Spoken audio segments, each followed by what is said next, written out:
seated. Oh, nice day, isn't it? Okay, greetings, ladies and gentlemen. First, I would like to thank the jury for coming here today. You're all brought here to do an important duty. Please take us, okay, I shouldn't say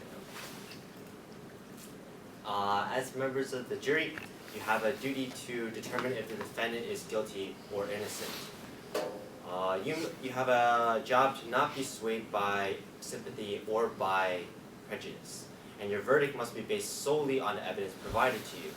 I remind you that the statements, arguments, and objections made by the lawyers are not evidence.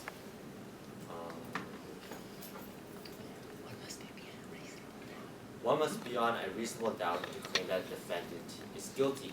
A reasonable doubt is a doubt based on a logical, careful, and impartial examination of the evidence. And thus, you may only vote guilty if you're beyond a reasonable doubt that the defendant is guilty, and if you have no hesitations in the defendant's guilt. If you have any hesitations, do not vote guilty.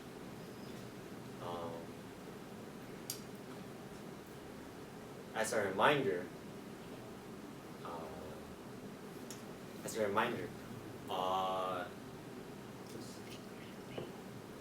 it's your duty to think critically and discern the credibility of the evidence. This applies not only to the evidence, but also to the witnesses as well.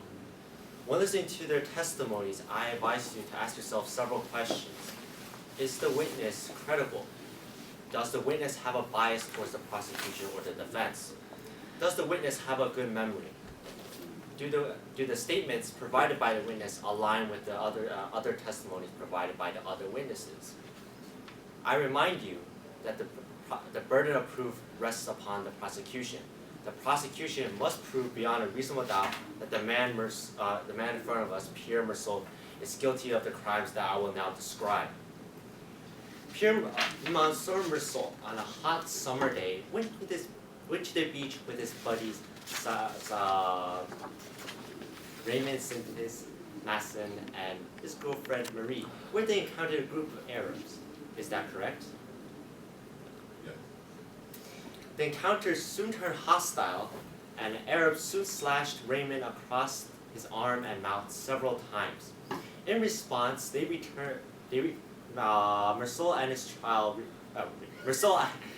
his party retreated to Masson's bungalow. Is that correct? Yes.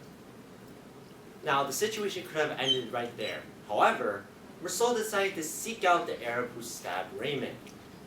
And once Meursault found the Arab, he pulled out his gun and ruthlessly shot the man dead. And if the information is given to me is correct, he was shot over 5 times. Is that correct? Yes. I will now call in the case of the country of Algeria versus Meursault. Is the defense ready?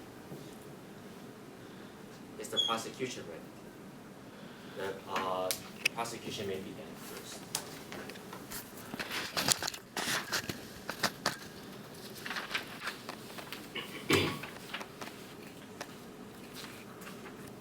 Good afternoon, or good morning. Good morning. May it please the court. The plaintiff is here today to prove that Meursault is guilty beyond a reasonable doubt. The plaintiff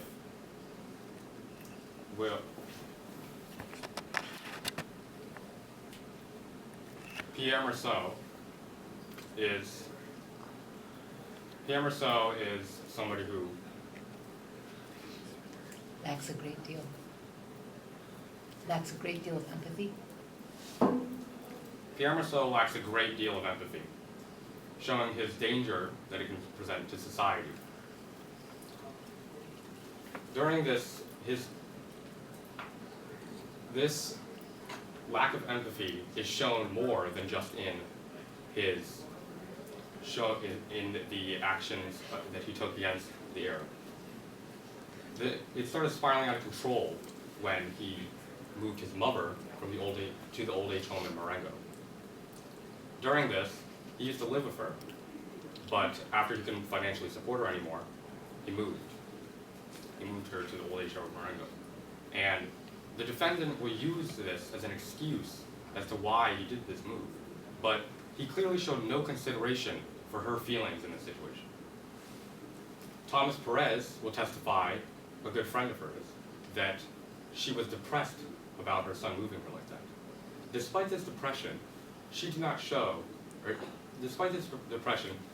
visit her once during the home.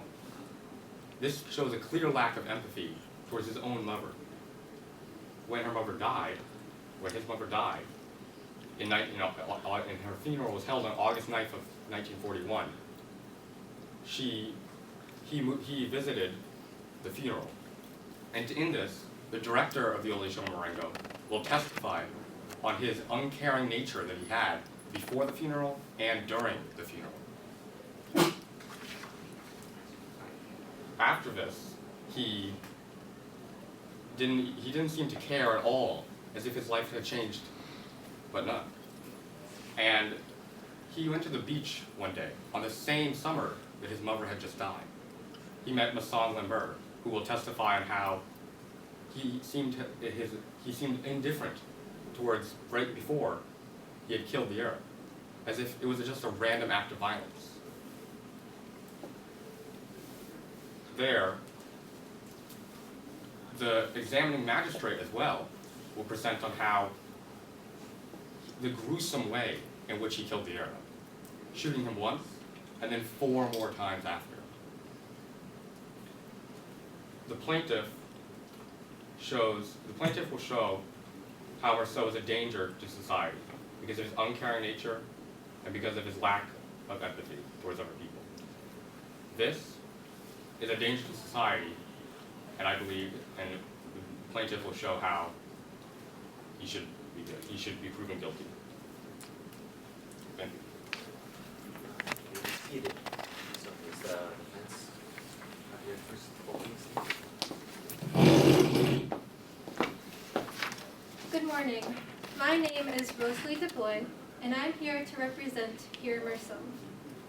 We stand in this court on this day, May 10th, 1942, to ask the jury for the verdict, the only fair verdict, of not guilty.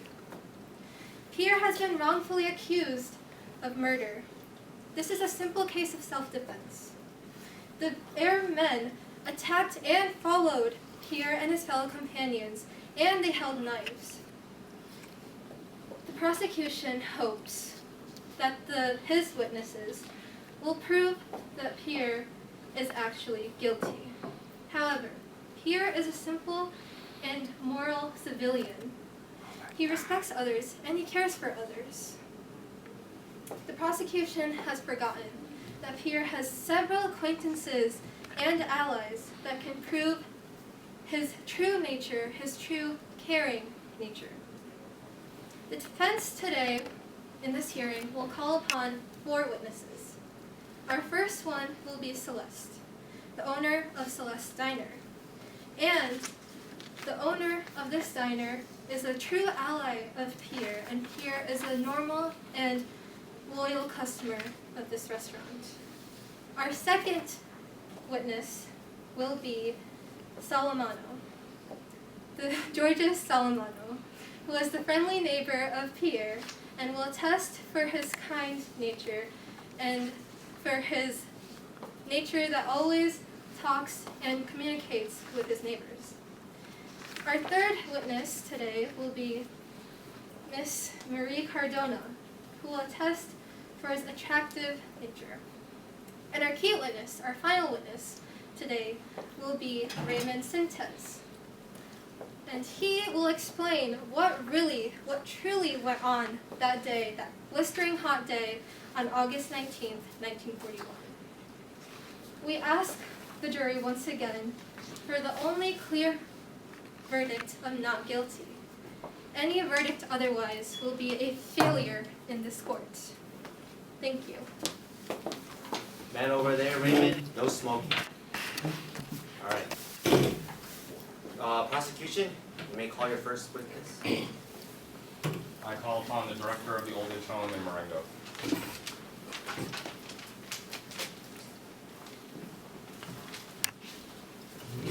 guess like we need to provide you with a Bible, right? Oh.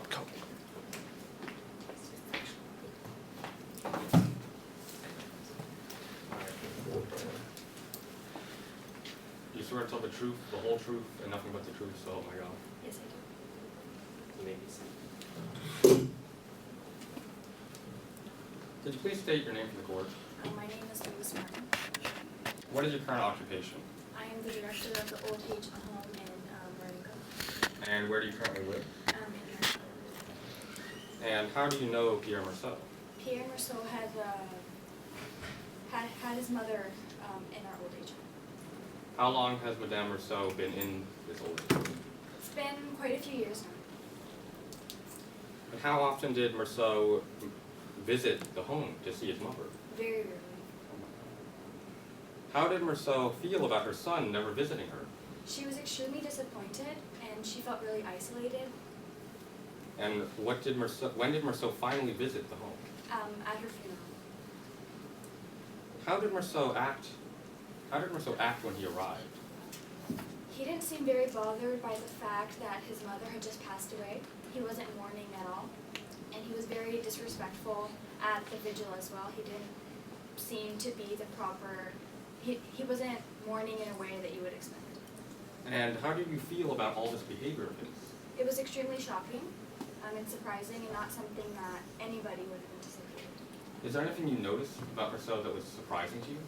The one thing that was the most surprising to me was that he did not know his own mother's age, and he didn't know the pain and suffering she was in.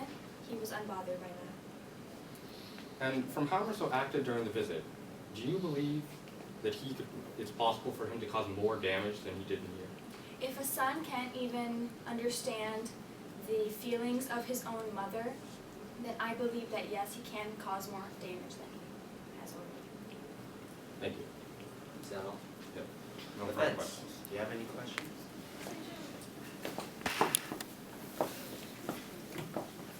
Did you ever learn the real reason why Pierre put his mother into the home? He was financially unstable, and he could not take care of his mother much longer. Right. So if he's financially unstable and he can't take care of his mother, then clearly the better decision would be to put her in a home where she could have friends and be taken care of. Isn't that correct? Objection. You're creating a ancestral witness. Okay. I believe that the mother's happiness was most important, and her being isolated could have been a big part in her deteriorating health. So did she have friends at the home?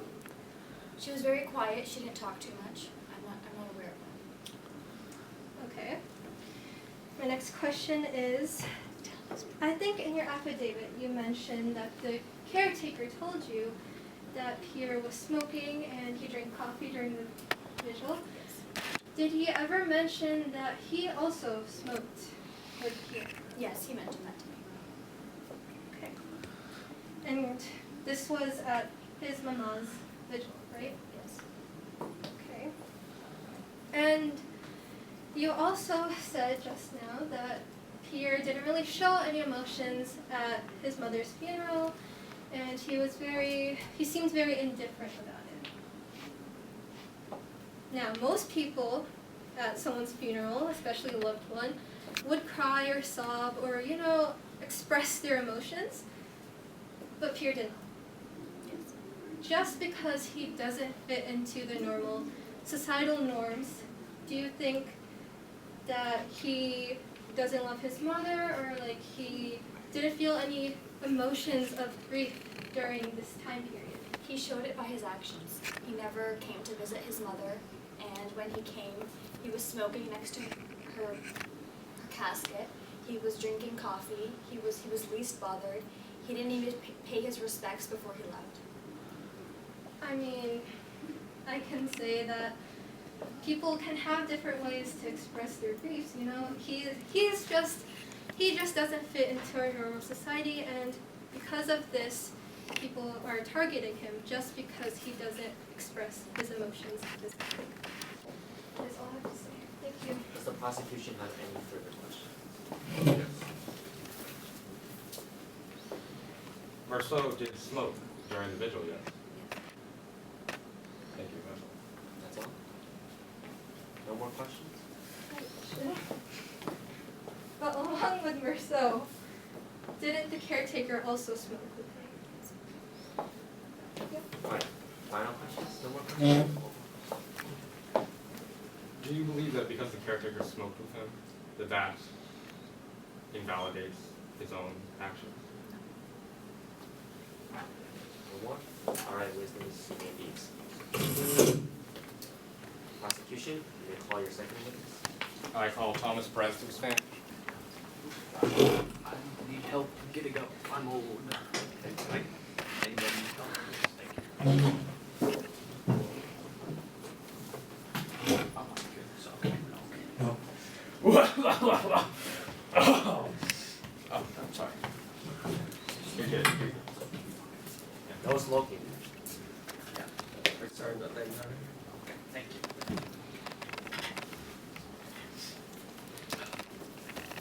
Do you swear to tell the whole truth, nothing but the truth, nothing else? I do. Yes. You may be seated. Could you please state your name to the court? Thomas Perez And where do you currently reside? at the old folks home in Marengo.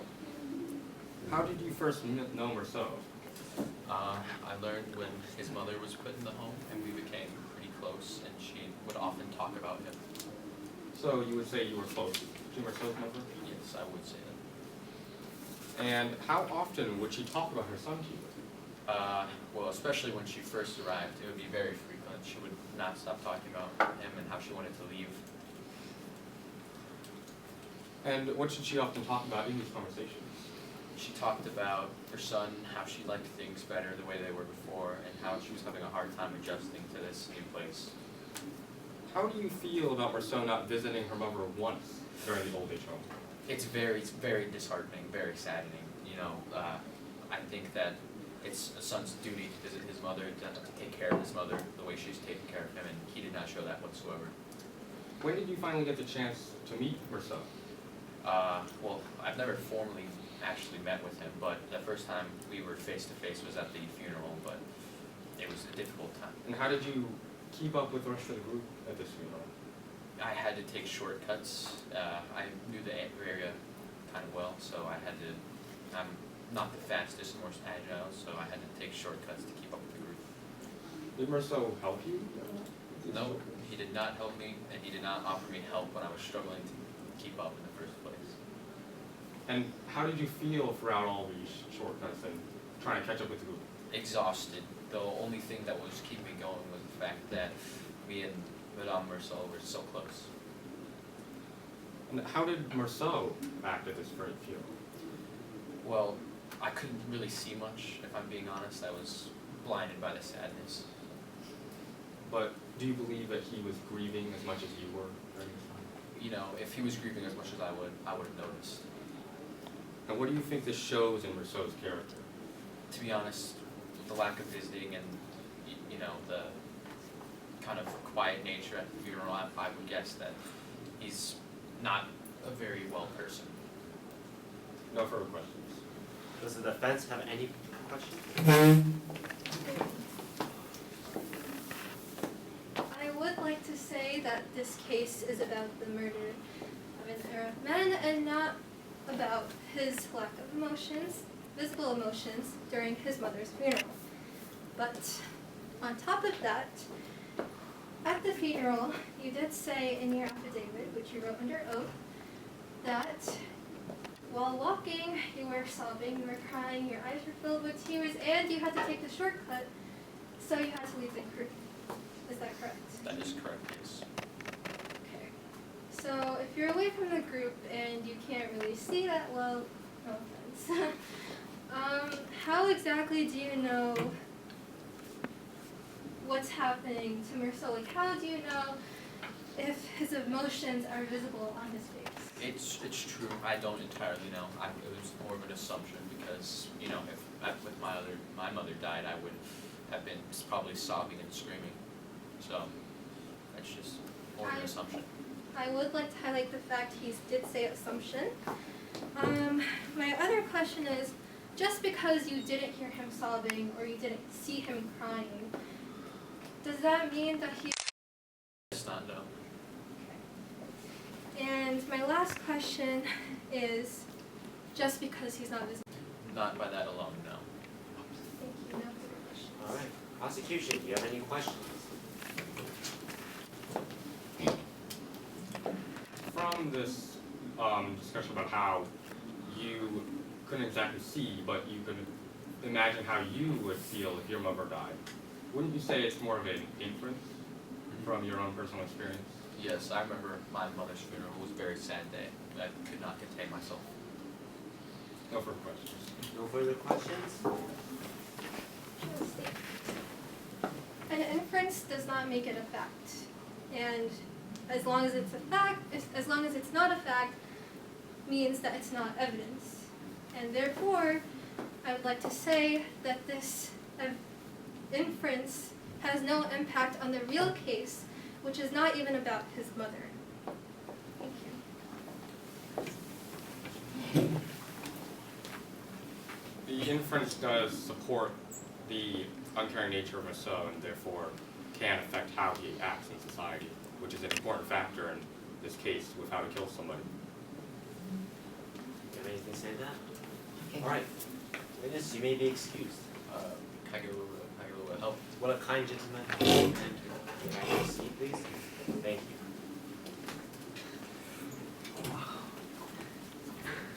Thank you. Alright, Thank you. prosecution, you call your third witness. I'd like to call Masson Lambert to the stand.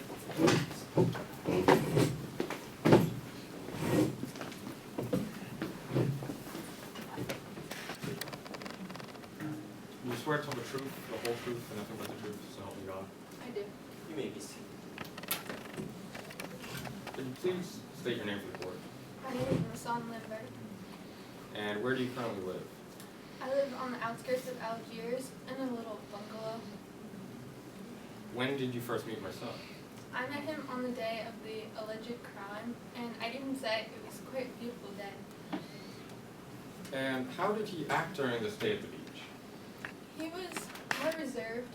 He kept to himself, didn't really say much during lunch or on our walk. And who are you with? I was with Raymond Sintez, Marie, and my wife. And what happened when you were walking with Raymond and Marceau down the beach? I talked to Raymond, as I would say we've been pretty close friends, and Marceau kept to himself, and he stayed to the side, and suddenly we saw 3 airmen across from us who seemed to approach us, and they knew what this was about, but I was unaware. Once a group of Arabs came up to you, did a fight break out? I would say it escalated rather quickly. And during this fight, did Marceau seem engaged at all? He was not engaged until Raymond started to get involved and more people started to fight. And how often? And did the fight escalate in any way? There was a knife from one of the Arab men, and Raymond was slashed on his arm and side of his mouth. And was any other weapon pulled out?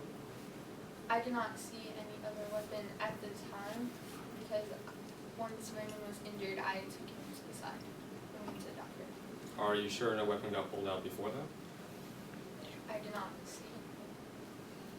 And what did you do to help Raymond? I took him back to my bungalow where I know there was a doctor nearby, and we stayed there. Did Marceau also do the same?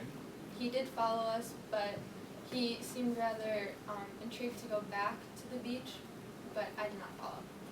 Did Marceau seem to care at all about how Raymond was severely injured? For someone who I thought would be more of a friend to him, he did not seem bothered by it at all. And after you all got back to the beach house, what did Marceau decide to do? He decided to go back to the beach, even though he insisted on us following, but we did not go. Did he seem at all angry or emotional before leaving? I would say he seemed unaffected by anything. Do you believe this random act of violence by him is a threat to the rest of society? I would say that because he was so unaffected by his friend getting injured and by all of these situations escalating and how he could just snap on such a turn of events like that, I would say he's a threat. No further questions. Events. Any questions? When you first met Pierre, did you think that he was an immoral man? Was that your first impression? Can you describe it for us? I would say he seemed almost polite, and I'd even say more on the kinder side, as he did not say anything to us, but he didn't seem very angry or like he would do anything harmful. And did you invite him to stay the night? I did not, because I did not see him after the incident. Okay. When you saw the Arab men, did you see any kind of weapon that they were holding? One of them did have a knife. Did have a knife. I would like to take a note of that. When the fight broke out between Raymond and the Arab men, did you join? I did join in order to protect my friend Raymond. And what did Pierre do exactly? He stayed to the side for most of it, but he did eventually get involved. Did he? Yes. Okay. When Raymond was slashed, you said you took him to the hospital and Pierre did not follow? I took him to the doctor nearby, and Pierre, he did not come to the doctor with us, but we were there for about 2 hours, so I would not blame him. And did you see Raymond or Pierre holding any type of weapon at that point? And when the fight did break out, did Pierre want to join the fight? He seemed more as he did the whole evening, unaffected and more reserved, but he didn't seem bothered by anyone else fighting, so I guess maybe he thought he had to join in just to fit in. Okay, but did he tell Raymond that it was a bad idea to attack the Arab or fight against them? Did you see that? His body language, I would say, seemed more put off, like he didn't want to fight as much. No more questions? Alright, prosecution, you have any questions for me? No questions? Alright, witness, you may be excused. Prosecution, you may call your next witness. I call the examining magistrate Gabriel Dubois to the stand.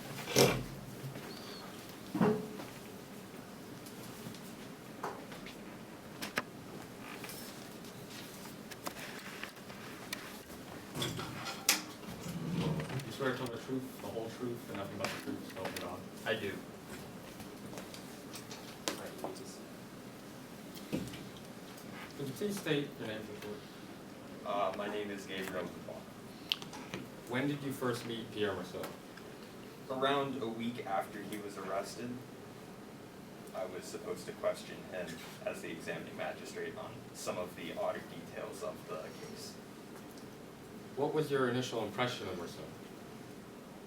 At first, he seemed like a decent person, but after enough time questioning him, that impression quickly deteriorated. On the day of questioning, was Marceau's lawyer present? His lawyer was not present that day. What does this mean for his question? I would say that the uncensored nature of what he had to say gives a very clear insight into who he is as a person compared to other things you might hear about him. And when you asked Marceau about the 5 shots, did his answer surprise you?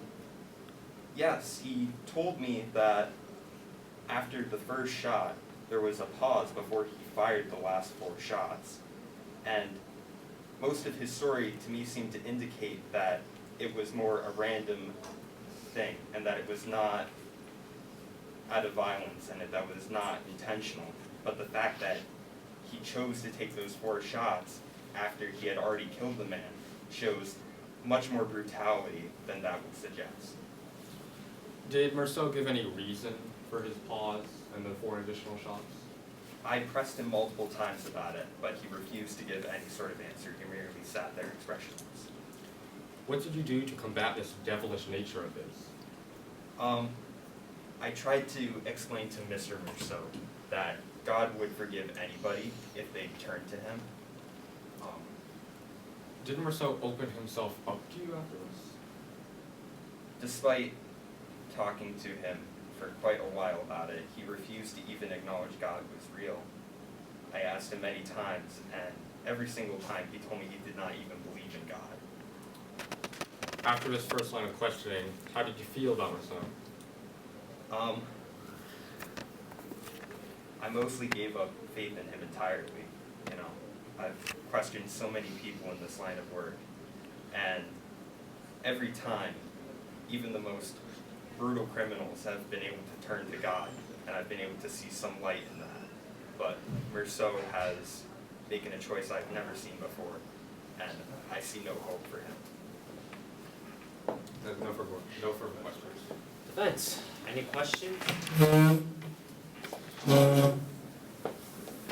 When you first met Pierre, what was your initial impression of him? Like I said, I thought he was a fine enough person, but my opinion has changed completely since then. And what would you say made you change this opinion? A variety of his answers, but especially what he's had to say about. Excuse me. Oh, alright. I believe this session has taken us enough time. Right for now, the court may be Okay, I want to give you time now. All rise for the Honorable Judge Archibald. You may be seated. Alright, let's remain where we left off from yesterday. The prosecution, you may resume your previous witness. We're not gonna. Alright, let's just go with the defense. Alright, defense, you may call your first witness.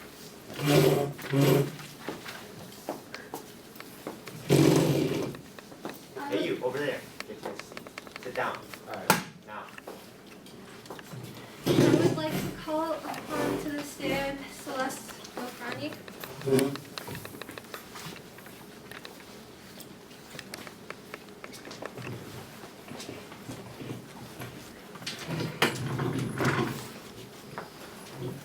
You swear to tell the truth, the whole truth, and nothing but the truth, so help you God. Yes, I do. You may be seated. So can you please introduce yourself for us? My name is Celeste Milgrani. Can you tell us how exactly you became acquainted with Pierre Rousseau? I became acquainted with Mr. Rousseau when he started coming to my restaurant a few years ago. And during this time, in your affidavit, even you said that he was a loyal customer. And did he ever once threaten or act in any violent manner towards you or your customers? No, he never acted violent towards me or my customers. Okay. And you further mentioned that he was a man that was quite reserved and quiet. Did his quietness ever make you feel threatened? No, he just kept to himself a lot. He was very quiet, but he never made me or my customers feel threatened. Sounds good. That'll be all. Thank you. That's it. Does the prosecution have any questions? Hey, you over there, pay attention. Don't stop. We're making those movements. So- Distracting. When Pierre Rousseau's mother died, did you offer your condolences to him? Yes, I did. When he came into my restaurant after finding out his mother died, and I offered my condolences. And the first time you saw Rousseau after his mother's funeral was at your restaurant, correct? Mm-hmm. Yes, it was. You must have thought about how hard it must have been for him to go through this with his own mother's death. Yes, I did think losing someone is very hard. He's leading. What is the basis of your objection? He's leading the witness. Let me rephrase the question.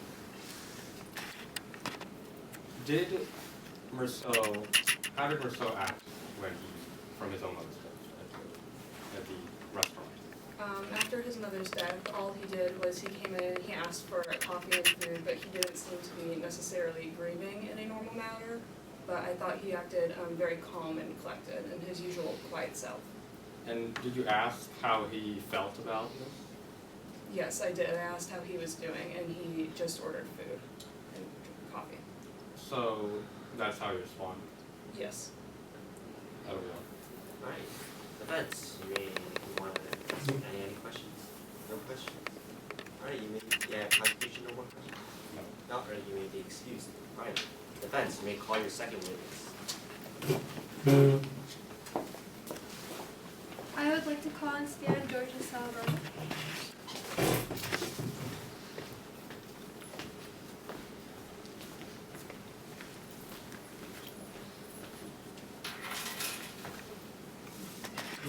Do you swear to tell the truth, the whole truth, and nothing but the truth, so help you God? Yes, I do. You may be seated. Can you please introduce yourself to the jury? My name is George Salamano. And you were Pierre Merceau's neighbor, correct? Yeah, for several years. So, did you ever converse with him, talk with him? Yeah, we spoke in the hallway several times. And recently, when my dog went missing, last year, he invited me into his home to talk. Okay. Sorry about your dog, anyway. Did you find him comfortable to talk to when, you lost your dog and he offered to invite you to his home? He listened more than he talked, but I found him to be comfortable to talk to. Did you ever know Pierre Merceau's mama? Yeah, I spoke to her several times, but she was quiet like he was. When he sent her to the home, did he ever tell you the reason? Did you ever know the reason why? He never said anything, but in my opinion, he wasn't able to care for her, and I think they ran out of things to say to each other. So he wasn't able to care for her, and that's why he put her in the home. One last question. Marceau, stop staring at other people, it's not nice.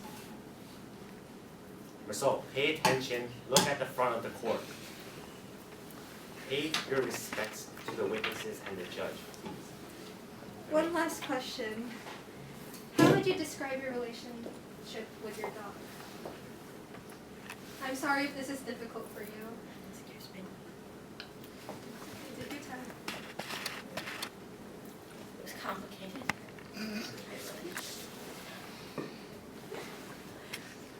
Alright, I don't mean to be mean or anything, but we need to get past the stop sign, we need to hurry up. Excuse me, Your Honor.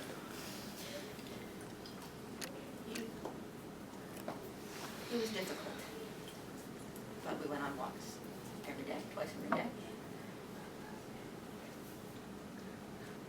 When, I'm sorry this is difficult, but when you went on these walks, did you ever pass by here? Yes, occasionally on the sidewalk and sometimes in the hallway in our apartment building. And he talked to you and he made sure, he was always greeting you and being happy. Yes, he said hello, and sometimes when I was yelling at my dog, he would ask what was wrong. So he did care for his neighbor and his neighbor's dog. That's all I have to say. No more questions? Alright, prosecution, do you have any questions? Yes. When Marceau lived with his mother, did he talk to you about it? I wouldn't say so, not often. And did he talk with her? Not necessarily. Did Marceau talk a lot with others in your neighborhood? No, he's a quiet man, but he was, not impolite. And did Marceau show any concern for the well-being of his own mother when they were living together? I don't know that I can speak to that. When Marceau showed more concern for your dog than he did for his own mother, didn't he? Objection, Your Honor. He's leading the witness again. Alright, sustain. I'm gonna rephrase the question. How much concern did Marceau show for your dog? I would say a neighborly amount. Did Marceau seem to care when he found others thinking badly of him for sending his mother to old age? He seemed surprised. And what do we all? That's all? No defense, any questions? Alright, you may be excused. Defense, you may call your third witness. I would like to call and stand Miss Marie Cardona.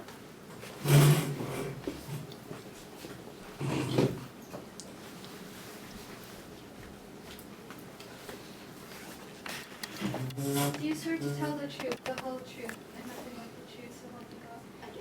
You may be seated. Can you please introduce yourself to the jury? I'm Marie Cardona, and I am girlfriend to Pierre Merceau. So, Ms. Cardona, can you please describe your relationship further with Pierre? Me and Pierre met a few years ago when I was a typist at the firm that we both worked at, but we didn't meet again until a little while later. We were both at the same beach, and that's when our relationship sort of started. And since then, we've had a relationship.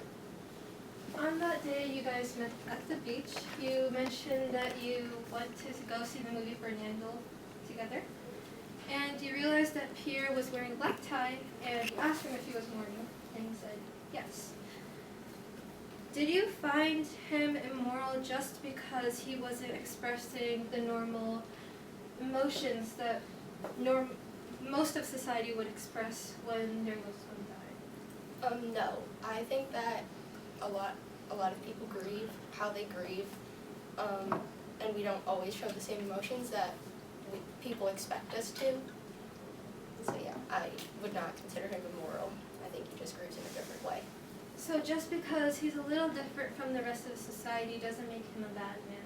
Objection, leading question. Let me rephrase the question. Just because Pierre doesn't express his emotions, do you think he's a bad man? No. And one more question. Do you love Pierre? I do. And do you think he cared for you? I do think he cared for me. That'll do. That's all. Constitution of the When you encountered Marcel on the beach, you ended up both having lots of fun and even going to the movies together afterwards, right? Yes. And while getting ready for the movie, you noticed Marcel was wearing a black tie, right? Yes. When you then asked him if he was mourning, and after noticing this, right? Yeah. Do you believe that it is strange how Marcel is going out to the beach and even going on a date with you after his mother had just passed away the day before? I don't think it's strange. Maybe he was just trying to distract himself. And do you think he was still grieving about his mother in these moments, or not at all? I think he may have still been grieving, yes. You stated, actually, I know he was grieving. What specific actions of his led you to such a certain conclusion? I'm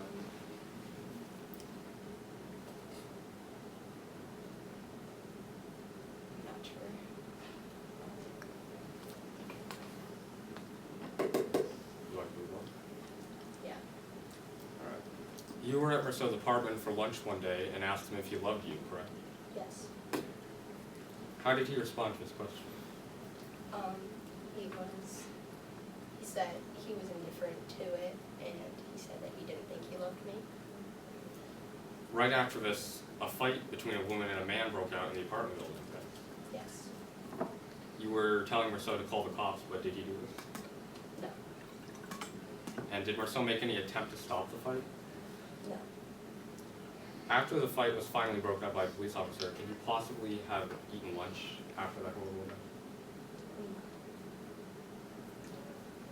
And did Marcel eat lunch? Yes. Did you? What? Did you eat lunch? No, I didn't. And despite how you were feeling about it, Marcel ate it as if nothing had happened. Sure. And did another visit you asked, during another visit you asked if he wanted to marry you, how did he respond? He said that he would accept any other, marriage proposal from any other woman. And even after Raymond Sinte was cut during the fight at the beach, Marcel acted in the same way that he did when you asked him if he loved him, did he not? I guess indifferent, yes, but. No further questions. Defense, any questions for the witness? No questions? Alright, you may be excused. Alright, defense, you may call your fourth witness. But first, I would like to mention one thing first. This is a trial about Mersault's murdering someone else, not about his, love and emotion thing. So I would like to keep that in mind for both the defense and prosecution.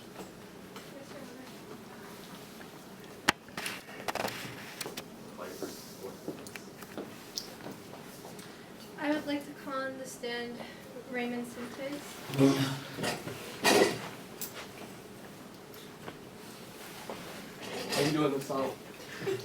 He's innocent. Wait, well, first, He's innocent. no, whoa, stand up. Right. Hey, Yeah. be quiet. Mr. Sintes, do you swear to tell the truth, the whole truth, and nothing but the truth, so help you God? Hey, Yeah. no smoke. Just do your job. Wow. Yeah. You wanna be this in court? You wanna do this in court? Let's just get out of this. I got things to do. No. Stand I up. have things- Stand up now. All right. Say what you have to say. Do you swear to tell the truth, the whole truth, and nothing but the truth, so help you God? Yes. You may be seated. Monsieur Sintes, can you please explain your relation to Pierre Mersault? Yeah. Mersault's my pal. I met him. He's my neighbor, and I talk to him from time to time, and he listens to what I have to say. So I would consider him a pal. So you would say he's a good friend? Very good friend. Can you please tell us what exactly the conflict between you and your mistress was? Sorry. Repeat that again. Don't stop that right now. I'm not gonna kick you out. Do you understand that? Can you keep it quiet back there? It's the smoke. I'm talking. Repeat the question. Can you describe the conflict between you and your mistress? Oh, yeah. So she cheated on me, and I did what anyone else would have done.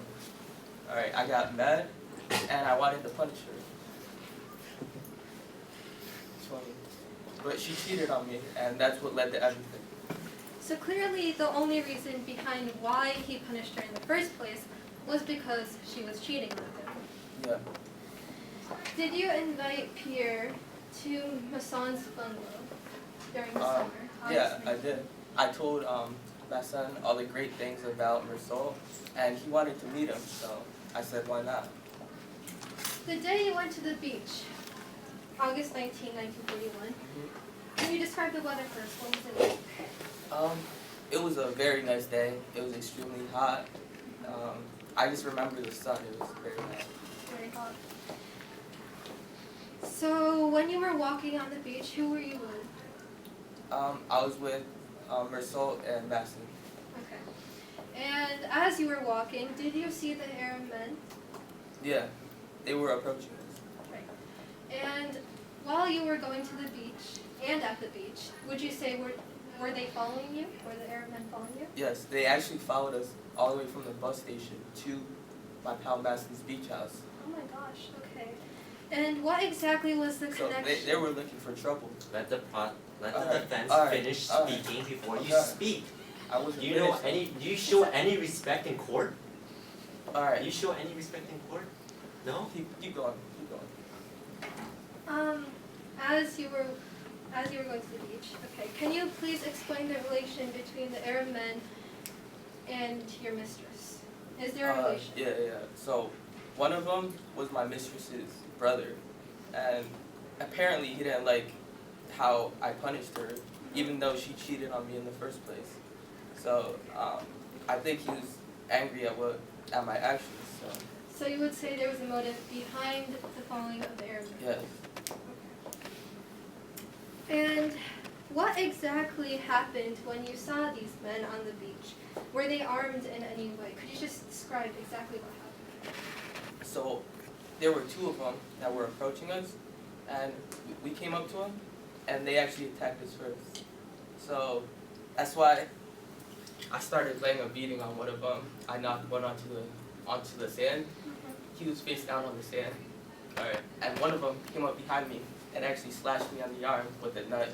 With a knife. He was And my carrying a mouth, knife. yes. Oh, okay. So the airmen were carrying a knife. When you were going to fight the airmen, when you beat them up, did Pierre have anything to say about it? You know, he was mostly hanging around in the back, not doing too much. It was mostly me and Max that was laying the beating on him. Okay. And did you, on that day, have any type of weapon that you were carrying? Yeah, I had a gun. You had a gun. And did anyone else from your companions, did anyone see that? Yeah, I pulled out the gun and I was ready to shoot them. Did Pierre say anything about it when he saw the gun? Yeah, he did not like the gun. He told me to not shoot unless they attacked us first. And Your Honor, that is why he's innocent. He told me multiple times that he wouldn't shoot Be quiet. unless. Be quiet. No. Let the defense finish. Alright, he told me that he wouldn't shoot. Hey, be quiet. I said be quiet.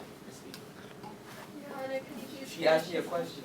She asked me a question. She asked you a question. Yeah. Alright, then you will talk to her. Alright. What's the question? She said he wouldn't shoot unless the airmen attacked him first, and that's why I handed him the gun. Okay, so Pierre was, I just want to reiterate this question. Pierre was completely against you shooting the airmen. Okay, that's it. I had enough with you. Whoa, Get whoa. that cigarette out of here. Get that cigarette out of here. Throw it in So- the No, you don't want. Go on. Alright. Yes, but I don't know since I went back to the bungalow, so I would assume they attacked me first. Okay. That's all I have to say. Alright, prosecution, you have any questions for our very unrestful gentleman? When Rousseau testified to you after, quote, you punished your mistress, end quote, he acted indifferent toward the situation, correct? Sure. And when the fight broke out with the two Arabs, you gave Rousseau the gun during it, correct? It was after the fight when they stabbed me with the gun.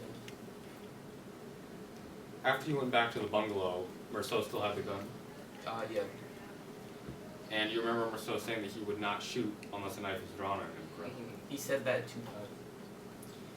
Can you confirm, though, whether the knife was drawn on him or not? During the No, incident? nobody can. But we do know that he said he wouldn't shoot unless the knife was drawn on him.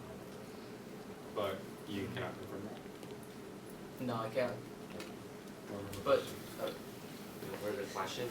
Does the defense any more questions? Alright, no more. Alright, you may be excused, Mr. Ray. yeah, I say good. No, you may not. Get back to your seat. Be quiet. Alright, is that all? No more witnesses? Alright. Prosecutor Simon, you may do your first ending.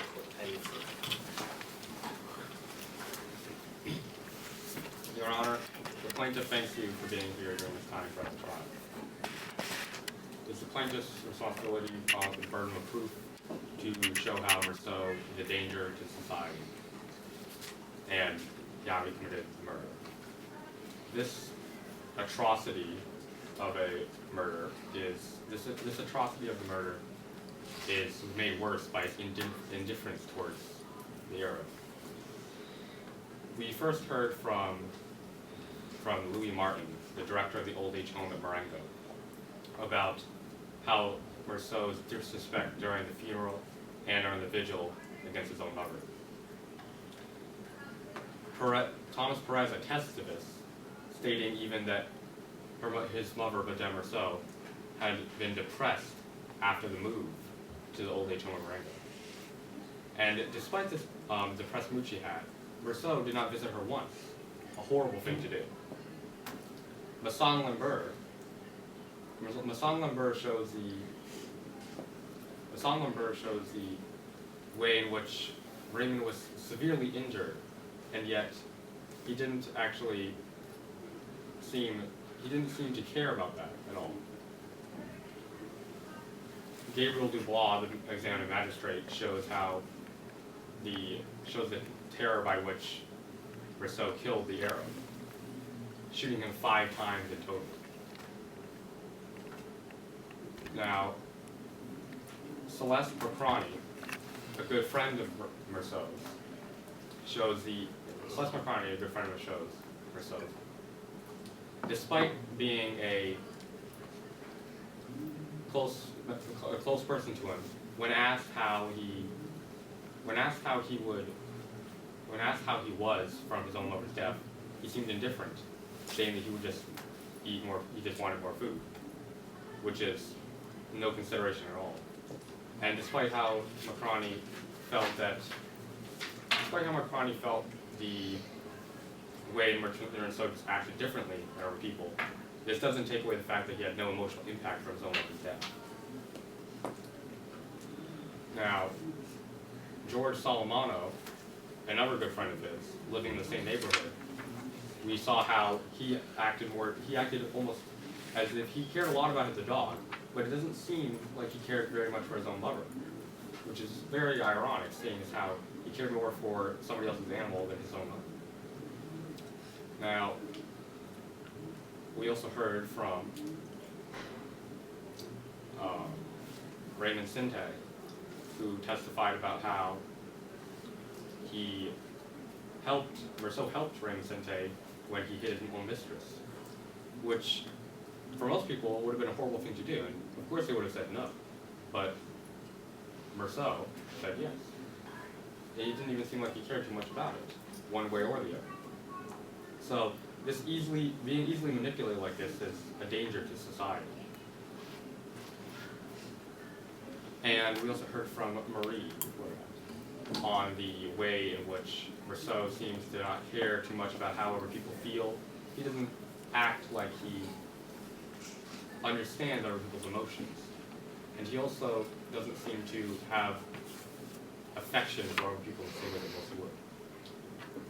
And all of this atrocity shows the way in which Rousseau poses a danger to society and the random, unpredictable nature of the violence he committed against the Arab. Shows how do we know that this couldn't happen again? All right. Thanks. You say your closing statement. Greetings, Your Honor. Greetings, ladies and gentlemen of the court.